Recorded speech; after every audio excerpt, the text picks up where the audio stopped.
ચાલો હવે જોઈએ મિત્રો સ્વાધ્યાય 5.8 ધ્યાનપૂર્વક કારણ આપીને જવાબ લખો.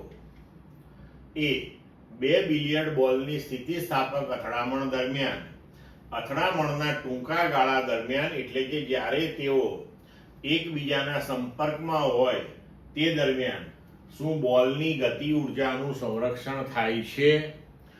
તો ના થાય, કારણ કે જ્યારે બંને વચ્ચે અથડામણ થાય છે ત્યારે ક્ષણિક ખૂબ જ સૂક્ષ્મ સમયગાળા દરમિયાન ગતિ ઉર્જાનું સ્થિતિ ઉર્જામાં રૂપાંતરણ થતું હોય છે જ્યારે સંપર્ક થાય છે ત્યારે.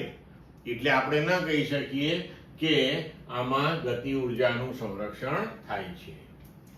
હવે બી, શું બે બોલની સ્થિતિસ્થાપક અથડામણ દરમિયાનના ટૂંકા ગાળામાં તેમના રેખીય વેગમાનનું સંરક્ષણ થાય છે?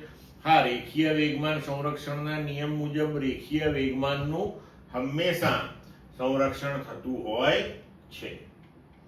સી, અસ્થિતિસ્થાપક અથડામણ માટે એ અને બી ના જવાબ શું હશે? તો અસ્થિતિસ્થાપક અથડામણનો આપણે વિચાર કરીએ તો પણ એ અને બી ના જવાબ જે આપણે લખ્યા છે તેના તે જ રહેશે, એમાં કોઈ ફરક પડશે નહીં. એ જ રીતે આ જવાબો મળશે આપણને. ડી, જો બે બિલિયર્ડ બોલની સ્થિતિ ઉર્જા તેમના કેન્દ્ર વચ્ચેના અંતર પર આધાર રાખતી હોય તો આ અથડામણ સ્થિતિસ્થાપક છે કે અસ્થિતિસ્થાપક? નોંધ, અહીં આપણે અથડામણ દરમિયાન લાગતા બળને અનુલક્ષીને સ્થિતિ ઉર્જાની વાત કરીએ છીએ, ગુરુત્વીય સ્થિતિ ઉર્જાની નહીં.